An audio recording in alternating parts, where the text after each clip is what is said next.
Hi viewers, welcome to Bhaskar's area. ఈ రోజు ఉన్నటువంటి ముఖ్యమైన విద్య మరియు ఉద్యోగ సంబంధిత సమాచారంలోకి వెళ్తే ఏపీ టెట్ హాల్ టికెట్లు నిన్న విడుదలయ్యాయి. మరి ఎవరైతే అభ్యర్థులు ఏపీ టెట్ కు దరఖాస్తు చేశారో అటువంటి వారు మరి వెంటనే మీ యొక్క హాల్ టికెట్స్ ను డౌన్లోడ్ చేసుకోవచ్చు. ఏపీ టెట్ వెబ్సైట్ లోకి వెళ్ళి క్యాండిడేట్ లాగిన్ లోకి వెళ్ళి మీ యొక్క యూజర్ నేమ్ తర్వాత పాస్వర్డ్ ఈ రెండు టైప్ చేసి మీ యొక్క లాగిన్ లోకి వెళ్ళిన తర్వాత సర్వీసెస్ లో మీ యొక్క టెట్ హాల్ టికెట్ ను డౌన్లోడ్ చేసుకోవచ్చు. మరి హాల్ టికెట్ డౌన్లోడ్ చేసుకున్న తర్వాత దాంట్లో ఉన్నటువంటి సూచనల ఆధారంగా మీకు ఏ రోజు ఏ పరీక్షా కేంద్రం కేటాయించారో ఆ పరీక్షా కేంద్రంలో మీరు పరీక్షను రాయవచ్చు. దీనికి సంబంధించిన సమాచారాన్ని మనం ఇక్కడ చూస్తూ ఉన్నాం. అందుబాటులోకి టెట్ హాల్ టికెట్లు ఈ నెల 10వ తేదీ నుంచి నిర్వహించనున్న ఉపాధ్యాయ అర్హత పరీక్ష ఏపీ టెట్ హాల్ టికెట్లను పాఠశాల విద్యాశాఖ బుధవారం సాయంత్రం నుంచి అందుబాటులో ఉంచింది. వీటిని అభ్యర్థులు అధికారిక వెబ్సైట్ నుంచి డౌన్లోడ్ చేసుకోవాలని టెట్ కన్వీనర్ ఎంవి కృష్ణారెడ్డి సూచించారు. మొత్తం 2,71,692 మందికి హాల్ టికెట్లు జారీ చేయగా వారిలో 2,63,748 మందికి కోరుకున్న తొలి ప్రాధాన్యాన్ని పరీక్షా కేంద్రాలను కేటాయించినట్లు తెలిపారు. మిగతా వారిలో 2.66% మందికి రెండో ప్రాధాన్యత కేంద్రం, 0.2% మందికి 3, 0.6% అభ్యర్థులకు 4వ ప్రాధాన్యత కేంద్రాలను కేటాయించినట్లు కన్వీనర్ ఎంవి కృష్ణారెడ్డి వివరించారు. కాబట్టి ఏపీ టెట్ హాల్ టికెట్లు అనేవి విడుదలయ్యాయి. అభ్యర్థులు డౌన్లోడ్ చేసుకొని మరి మీ పరీక్షా కేంద్రం యొక్క వివరాలను తెలుసుకోవచ్చు. ఇక ఎవరైతే ఆంధ్రప్రదేశ్ రాష్ట్రంలో బిఈడి అర్హతతో ఎస్జిటిలుగా పనిచేస్తున్నటువంటి ఉపాధ్యాయులు ఉన్నారో అటువంటి వారంతా కూడా బ్రిడ్జ్ కోర్సును తప్పనిసరిగా చేయాల్సిన అవసరం ఉంది అంటూ మనం సమాచారాన్ని చూస్తూ ఉన్నాం. బిఎడ్ అర్హతతో సెకండరీ గ్రేడ్ టీచర్లు అనగా ఎస్జిటిగా నియమితులైన ఇన్ సర్వీస్ ఉపాధ్యాయులు ఇకపై 6 నెలల బ్రిడ్జ్ కోర్సులో విధిగా సర్టిఫికెట్ పొందాలని రాష్ట్ర open school society director RO Narasimha Rao ఉత్తర్వులు జారీ చేశారు. అత్యున్నత న్యాయస్థానం ఎన్సిటిఈ ఆదేశాల మేరకు ఎస్జిటిలుగా ఉన్న బిఎడ్ ఉపాధ్యాయులకు ప్రత్యేక బ్రిడ్జ్ కోర్స్ అవసరమన్న సూచనల మేరకే ఈ నిర్ణయం తీసుకోవడం జరిగిందని వివరించారు. కోర్సులో రిజిస్ట్రేషన్ కోసం National Institute of Open School NIOS portal ను సంప్రదించాలని open school society director Narasimha Rao సూచించారు. కాబట్టి ప్రస్తుతం ఎవరైతే ఎస్జిటి టీచర్లు ఉన్నారో అటువంటి వారు ఒకవేళ బిఈడితో పాటు టీటీసీ కూడా చేసి ఉంటే అటువంటి వారికి ఈ బ్రిడ్జ్ కోర్స్ అనేది అవసరం లేదు. అలా కాకుండా కేవలం మరి బిఈడి అర్హతతోనే గతంలో కొద్దిమంది టీచర్లు ఎస్జిటిగా ఎంపిక అవడం జరిగింది. ఎవరైతే బిఈడి అర్హతతో ఎస్జిటిగా ప్రస్తుతం కొనసాగుతున్నారో అటువంటి వారంతా బ్రిడ్జ్ కోర్స్ తప్పనిసరిగా పూర్తి చేయాలి.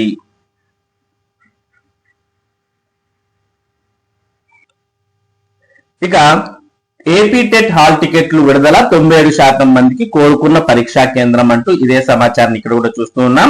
ఇక 10వ తరగతి పరీక్షా ఫీజుల్లో బాదుడే బాదుడు, 10th ఫీజులో ప్రైవేట్ పాఠశాలల దోపిడీ, వాస్తవ ఫీజు కంటే అధిక మొత్తంలో వసూళ్లు, చర్యలకు పాఠశాల విద్యాశాఖ సిద్ధం, ఇక నుంచి విద్యార్థులే చెల్లించేలా కొత్త విధానం. ప్రైవేట్ పాఠశాలలు ఏదో ఒక పేరు చెప్పి విద్యార్థుల నుంచి భారీగా డబ్బులు వసూలు చేస్తున్నాయి. పరీక్షా ఫీజులు కూడా వారి దోపిడీలో భాగమయ్యాయి.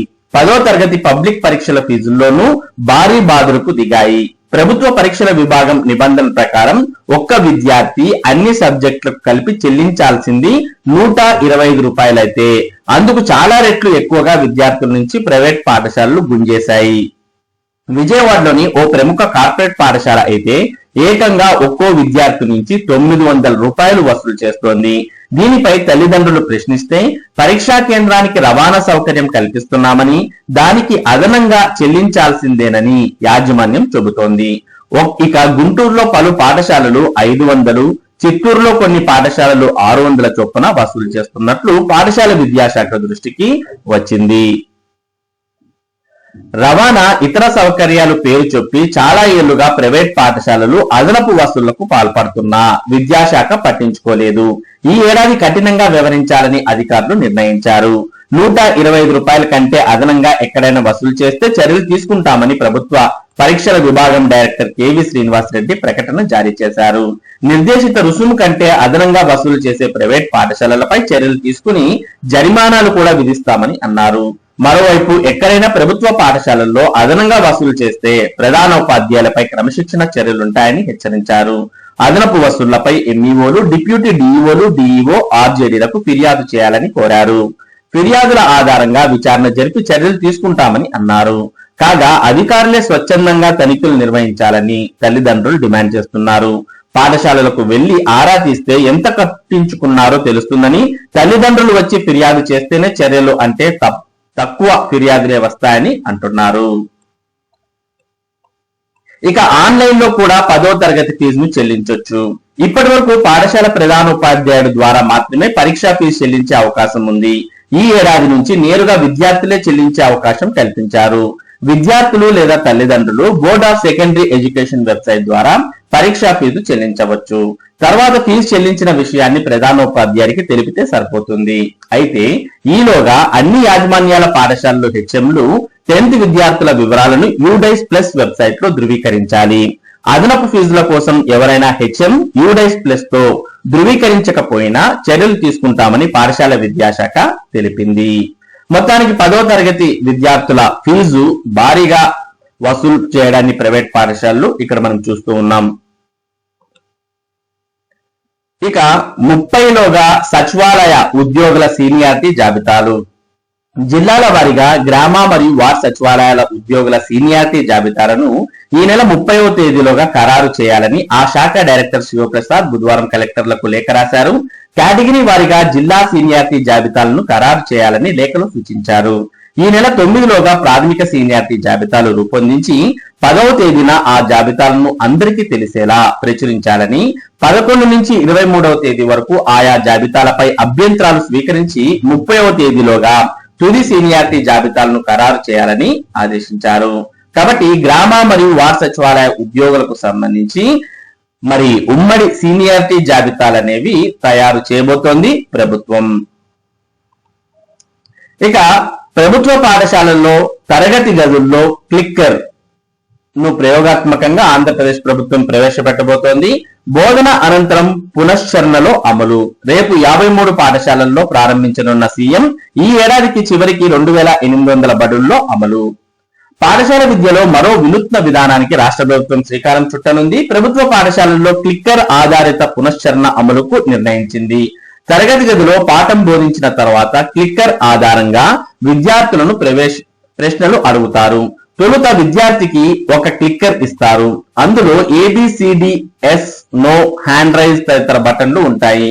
తరగతి గదిలో ఉండే ఇంటరాక్టివ్ ఫ్లాట్ ప్యానెల్ పై అంతకు ముందు చెప్పిన పాఠానికి సంబంధించిన ప్రశ్న డిస్ప్లే అయినప్పుడు దానికి క్లిక్కర్ ద్వారా విద్యార్థులు సమాధానం ఇవ్వాలి. ఏ విద్యార్థి ఏ సమాధానం ఇచ్చాడో ప్యానెల్ పై కనిపిస్తుంది. ఈ నెల 5న జరిగే మెగా పేరెంట్ టీచర్ మీటింగ్ లో సీఎం చంద్రబాబు క్లిక్కర్ విధానాన్ని లాంఛనంగా ప్రారంభించనున్నారు. మొదట 53 పాఠశాలల్లో దీన్ని అమల్లోకి తీసుకొస్తున్నారు. ఈ ఏడాది చివరి నాటికి 2800 పాఠశాలల్లో అమల్లోకి తేవాలని పాఠశాల విద్యాశాఖ లక్ష్యంగా పెట్టుకుంది. అనంతరం దశల వారీగా అన్ని ప్రభుత్వ పాఠశాలలకు క్లిక్కర్లు పంపిణీ చేస్తారు. ప్రస్తుతం ప్రతి పాఠశాలకు 40 క్లిక్కర్లతో కూడిన సెట్ అందించనున్నారు. తొలుత 9వ తరగతి విద్యార్థుల పాఠాల పునశ్చరణకు వీటిని వినియోగించాలని నిర్ణయించారు. సంక్షేమ విద్యార్థి కుటుంబాలకు స్వాంతన. డోలా. దేశంలో ఏ రాష్ట్రంలో లేని విధంగా అంబేద్కర్ గురుకులాలు, సాంఘిక సంక్షేమ వసతి గృహాల విద్యార్థులకు సాంత్వన పథకం భరోసా ఇస్తోందని మంత్రి డోలా శ్రీ దాల వీరాంజనేయ స్వామి గారు అన్నారు. ఇటీవల అనారోగ్యంతో మృతి చెందిన 3 విద్యార్థులకు కుటుంబాలకు సాంత్వన చెక్కులను బుధవారం అమరావతిలోని తాడేపల్లి సాంఘిక సంక్షేమ గురుకుల సొసైటీ కార్యాలయంలో ఆయన అందజేశారు.